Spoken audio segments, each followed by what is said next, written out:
Breaking news చూస్తున్నారు. మరోసారి Trump తన వక్రబుద్ధి ఏంటో చూపించాడు. మరి ముఖ్యంగా ఇరాన్ ఇజ్రాయెల్ సంగతి మాట్లాడమంటే భారత్ పాకిస్తాన్ విషయం తీస్తున్నాడు ఈ so called president of America. ఈ అధ్యక్షుడు ఏమంటున్నాడో తెలుసా? మరోసారి భారత్ పరువు తీసే ప్రయత్నం చేశాడు ట్రంప్. భారత్ పాక్ యుద్ధాన్ని ఆపింది నేనే అంటూ పనికిమాలిన వ్యాఖ్యలు చేస్తున్నాడు. ఇజ్రాయెల్ ఇరాన్ యుద్ధం కూడా నేనే ఆపుతా అంటూ ప్రగల్భాలు పలుకుతున్నాడు. ఇండియా పాక్ లాగా మీరు నా మాట వినాల్సింది అంటూ వార్నింగ్ ఇస్తున్నాడు ఇద్దరికి. నా మాట వినకుంటే నేనంటే ఏంటో చూపిస్తా అంటున్నాడు ట్రంప్. ట్రంప్ వ్యాఖ్యలపై తీవ్ర విమర్శలు ఇప్పుడు వెలువెత్తుతున్నాయి. మరి ముఖ్యంగా ఇండియా పాకిస్తాన్కి సంబంధించి మాట్లాడిన సందర్భంలో పాకిస్తాన్ అడిగితేనే యుద్ధం ఆపాం తప్ప ఎవరి మధ్యవర్తిత్వం చేయలేదు అంటూ కూడా ఎవరు మధ్యవర్తిత్వం వహించలేదు. డీజీఎంఓ స్థాయి అధికారులు మాట్లాడుకున్నారు. ముందుగా పాకిస్తాన్ నుంచి డీజీఎంఓ స్థాయి అధికారి నుంచి ఆ కాల్ వచ్చిన తర్వాతే యుద్ధం ఆపామంటూ కూడా, ఇన్ఫాక్ట్ యుద్ధం కూడా కాదు ఇది, భారత్ ఎప్పుడు యుద్ధం అని చెప్పలేదు. ఇది కూడా అన్కండిషనల్గా సీజ్ఫైర్ అనే అంశానికి సంబంధించి కూడా పెద్దగా మాట్లాడలేదు. ప్రస్తుతం ఈ కాల్పులు అనేవి అన్కండిషనల్గా ఆగాయి. ఒక తేదీయో ఏమీ లేదు.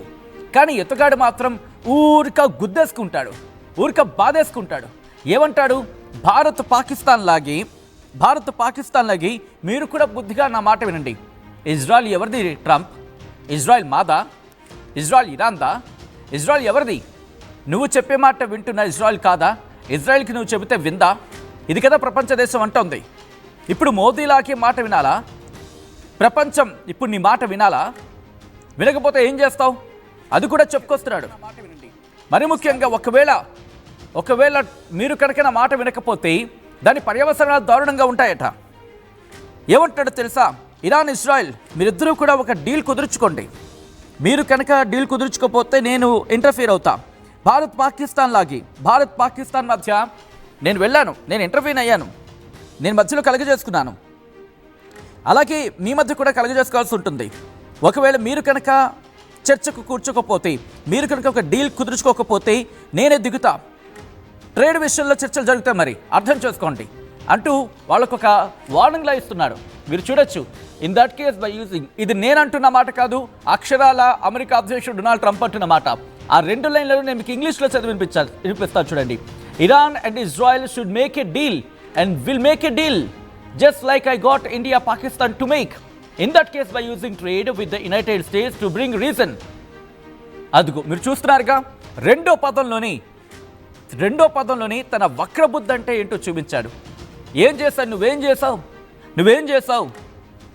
ఇప్పటికే భారత్ తెగేసి చెప్పింది కదా, నువ్వేమీ ఇక్కడ వహించలేదు. ఇక్కడ డీజీఎంఓ స్థాయి అధికారులు మాట్లాడిన తర్వాతే అంటూ కూడా. సో ఈ నేపథ్యంలో ఇంకా ఏమంటున్నాడు తెలుసా? ప్రపంచానికి ఈయన శాంతి దూత, ఈయన మించిన శాంతి దూత ప్రపంచంలో లేడు బాబోయ్. ఈ రెండో టైంలో వీడెందుకు వచ్చాడని చెప్పి ప్రపంచ దేశాలు నెత్తి నోరు బాదుకునేలా మాట్లాడుతున్నాడు. అమెరికా అధ్యక్షుడో లేకపోతే ప్రపంచ శాంతి దూతో అర్థం కావట్లా. అలా వ్యాఖ్యలు ఉన్నాయి. బహుశా నేను ఎగ్జాగరేట్ చేస్తున్నాను అనుకుంటున్నారేమో. ఆ ట్వీట్ చూస్తే మీకే అర్థమవుతుంది. ఏమంటాడో తెలుసా? నా ఫస్ట్ టైంలో సెర్బియాకి కొసోవోకి సంబంధించి చాలా బీభత్సంగా వెళ్ళిపోయింది. ఆ రెండు దేశాలు కొట్టుకునేంతలో వెళ్ళిపోయింది, యుద్ధానికి దారితీయబోయింది. దాన్ని నేనే ఆపాను. ఇంకా ఏమంటున్నాడు? అప్పుడు బైడెన్ ఉద్దేశించి అంటున్నాడు. బైడెన్ చాలా పనికిమాలిన పని చేశాడు, ఒక పనికిమాలిన నిర్ణయాలు తీసుకున్నాడు, కానీ నేను ఫిక్స్ చేశాను, మళ్ళీ అదే చేస్తున్నానని చెప్తున్నాడు. ఇక్కడితో ఆగాడా? అది కూడా కాదు. ఈజిప్ట్ అలాగే ఇథియోపియా కూడా కొట్టుకున్నాయి ఒక డ్యామ్ విషయంలో. దాంతోపాటు ఆ ప్రభావం నైలు నది మీద పడింది, దానికి కూడా నేనే ఆపాను అంటూ చెబుతూనే ఇంకొక మాట చెప్తున్నాడు ఇక్కడ. ఏమని? There is a peace at least for now. ఎప్పటికైనా శాంతి కుదుర్చుకోండి, ఇంకా ఛాన్స్ ఉంది, ఎందుకంటే నేను ఇంటర్వ్యూన్ అవుతాను. As it will stay that way. అలాగే ఇది అవుతుందేమో అంటున్నాడు. అంటే ఒకవేళ ట్రంప్ రాజకీయ జోక్యం చేసుకుంటేనే యుద్ధాలు ఆగుతాయి అని అర్థం వచ్చేలా మాట్లాడుతున్నాడు. ఇంకా ఏమంటున్నాడు? ఇజ్రాయెల్ ఇరాన్ మధ్య కూడా శాంతిని నేనే తీసుకొస్తాను. ఇప్పటికే చాలా చర్చలు జరుగుతున్నాయి, నేను చాలా చేస్తాను. ఇది చూడండి, ట్రంప్ పైత్యానికి పరాకాష్ట. ఒక్కసారి ఇంగ్లీష్లో తానేమన్నాడు చెప్తా, ఎందుకంటే కొన్ని పదాలు ఇంగ్లీష్లో వింటేనే చాలా వినసొంపుగా ఉంటాయి. ఆ తర్వాత దాన్ని తెలుగులో తర్జుమా చేసి మీకు వినిపిస్తాం. ఏమంటున్నాడు? I do a lot and I never get credit for anything, but that's okay. The people understand. Make the middle east great again అంటున్నాడు.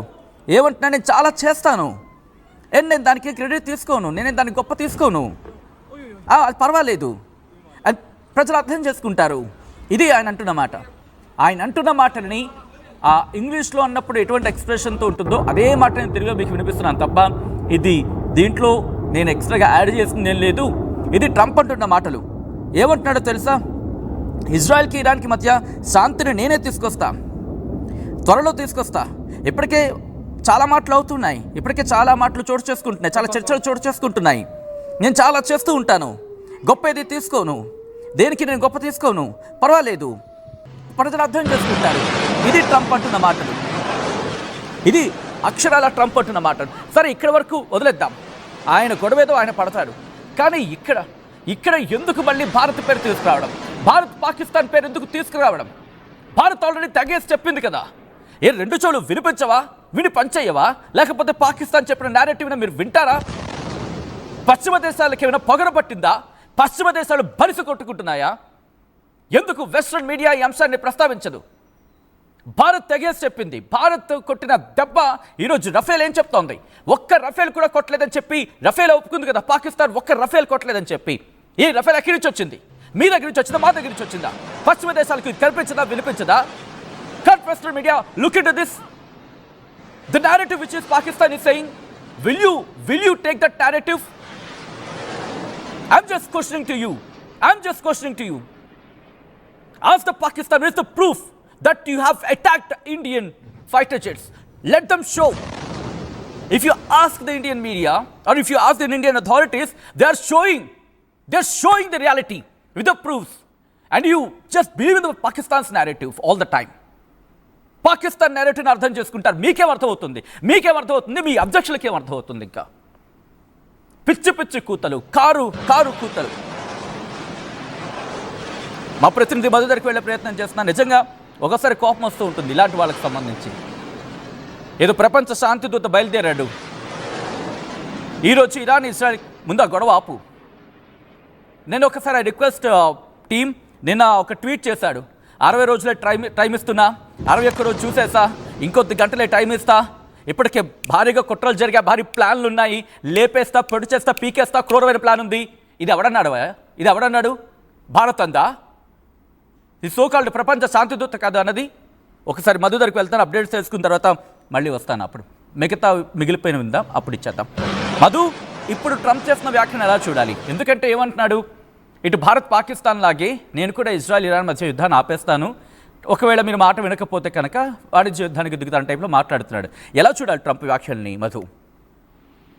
Exactly, already Bharat operation Sindoor పేరిట కేవలం ఉగ్రవాదుల పైన మాత్రమే విరుచుకుపడతామనేటువంటిది బీహార్ గడ్డ నుంచి ప్రధాని నరేంద్ర మోదీ గతంలోనే క్లారిటీ ఇచ్చారు.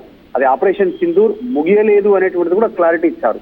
ఫ్యూచర్ లో ఎక్కడ ఉగ్రవాద కార్యకలాపాలు జరిగినా వారిని అంతమొందించడానికి ఆపరేషన్ సింధూర్ కంటిన్యూ సిచ్యువేషన్ ఉంది. దీనిపైన ఆర్మీ, త్రివిధ దళాలు, తర్వాత విదేశాంగ శాఖ మంత్రి జయశంకర్ చాలా స్పష్టతనిచ్చే ప్రయత్నం కూడా చేశారు. కానీ ట్రంప్ పదే ఇండియా పాకిస్తాన్ మధ్య ఉన్నటువంటి ఉద్రిక్తతలను నేనే తగ్గించాను, నేనే మధ్యవర్తం వహించాను అనేటువంటిది రిపీటెడ్ గా చెప్తూ వస్తా ఉన్నారు. మళ్ళీ దానికి ఈ రోజు ఇజ్రాయెల్ ఇరాన్ కి సంబంధించినటువంటి ఉద్రిక్త పరిస్థితులను ఆయన దానికి చాకుగా వాడుకుంటున్నటువంటి పరిస్థితి. వాళ్ళు విన్నారు, మీరు కూడా వినండి. సేమ్ ఇదే విధంగానే మళ్ళీ తప్పుడు ప్రచారం చేస్తూ తన ప్రపగాండా, నేనేదో యుద్ధాన్ని ఆపాను రెండు దేశాల మధ్య అనేటువంటిది చెప్పే ప్రయత్నం చేశారు. యాక్చువల్ గా పాకిస్తాన్ భారత్ కాళ్ల బేరానికి వచ్చినటువంటి పరిస్థితి. ఎక్కడ కూడా భారత్ పాకిస్తాన్ ప్రజలపైన దాడి చేయలేదు.